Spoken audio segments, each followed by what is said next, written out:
Maggie had always believed in the power of quiet observation. As the owner of Maggie's Place, a cozy, welcoming restaurant in the heart of the city, she had learned that sometimes, stepping back and watching was the best way to understand the pulse of her business. It wasn't about micromanaging, it was about seeing what needed attention and what was working smoothly. After all, it wasn't just about the food, it was about the people, the atmosphere, and the harmony between them all. On any given day, you might find Maggie sitting at one of the corner tables, her coffee mug in hand, watching the ebb and flow of the restaurant. It wasn't a role she played often, but when she did, she felt grounded, reminded of why she had opened Maggie's Place in the first place. A place where everyone was welcome, where every employee, no matter their background, was treated with respect and dignity. It was a cornerstone of her values, but today, as she settled into her seat and surveyed the busy lunch crowd, something felt off. She couldn't quite put her finger on it, but she would soon discover that sometimes the smallest actions could send ripples through the very fabric of her business, and the consequences would be more than just a lesson for one employee. Maggie sat at the corner table of her restaurant, observing the hum of activity around her. It was a weekday afternoon, and the dining room was filled with the usual mix of regulars and newcomers. The clinking of silverware, the murmur of conversation, and the sizzle of the kitchen stove created a rhythm she had come to know well. This was her sanctuary, her business, her pride, Maggie's Place, a cozy, bustling eatery tucked into the heart of the city. Maggie, a woman in her early 50s, had built the restaurant from the ground up. She was no stranger to hard work or the quiet satisfaction of seeing things run smoothly. She had learned early on that to truly understand her business, she had to experience it from the customer's side of the table. So, from time to time, she would slip in unnoticed, sit quietly at a corner, and watch the flow of the day. It wasn't about being aloof, it was about being aware. She wasn't one to micromanage. Instead, Maggie preferred to give her staff the autonomy to perform their jobs well. Over the years, she had carefully selected a team that reflected the community, a blend of Black, white, and immigrant employees who all worked together seamlessly. Maggie was proud of this diverse mix, and she had made sure to create an environment where everyone was treated equally and respectfully.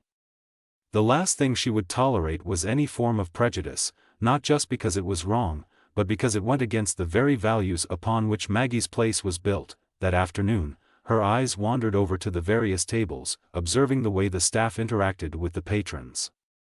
A quiet smile played on her lips as she watched Jake, the cook, preparing a fresh batch of bread in the kitchen, and Sheila, a young server, laughing with a table of regulars. Everything seemed in harmony, but Maggie knew that things could always improve, that she could always do more. Her gaze shifted as a new face came into view, Emma, one of the new waitresses, a young white woman who had recently started working here. Maggie had hired her a few weeks ago based on a solid recommendation, but she had noticed Emma seemed a bit stiff around some of the other employees. She wondered if she was still adjusting to the rhythm of the place. Maggie didn't know it, but Emma had already spotted her sitting alone at the corner table. Emma had been trained to approach each customer with a smile, but when she saw the woman in the corner, her expression shifted, and a hint of suspicion crept into her features. Emma didn't recognize her, had never seen her before, and something about the woman's presence made her feel uncomfortable. Maybe it was the quiet way she sat, watching everything. Maybe it was the aura of authority Maggie unknowingly radiated. Whatever it was, Emma felt her nerves get the best of her. She approached the table, pen poised over her notepad. "Can I get you something?" she asked, her voice tighter than usual. Almost stern, Maggie didn't flinch. She had been through too much in life to let anyone's attitude get to her. "Just a bowl of your vegetable soup, please," she replied, her tone warm but neutral. Emma nodded curtly, without a smile, and left to place the order. Maggie leaned back in her chair, watching the hustle and bustle of her restaurant as her mind wandered to how she could improve the customer experience. She didn't notice Emma's demeanor had shifted entirely. The younger woman had grown visibly impatient, almost irritated as she moved around the kitchen. When the soup arrived moments later, Emma didn't place it gently on the table like she did for the other customers. Instead, she slammed the bowl down in front of Maggie with such force that a small splash of broth spilled over the side. "There you go," Emma muttered, her voice cold. "I never see people like you in here before. You're not a regular, are you? If you're looking for a janitor job, we're already full. You might want to try somewhere else." Maggie blinked in shock, unsure at first if she had heard her correctly. Her brows furrowed as she looked up at Emma, who was already turning away. For a moment, the restaurant seemed to quiet around her. The other customers, sensing the tension, glanced over. But Maggie didn't react immediately.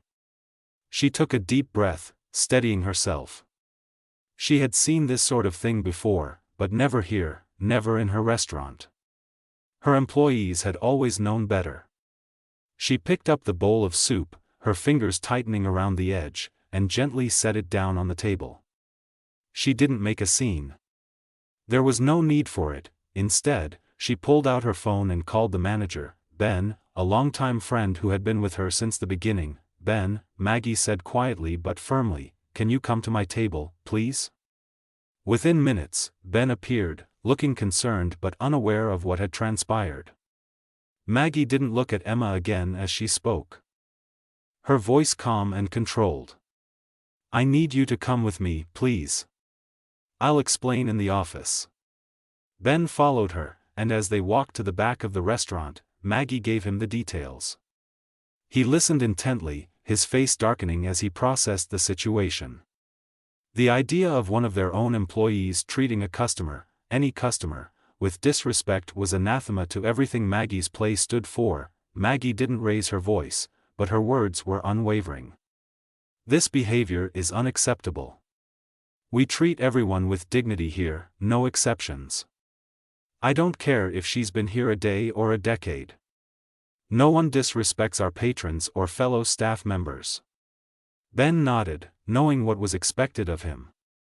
"I'll take care of it," he said. A few moments later, Emma was called into the back office.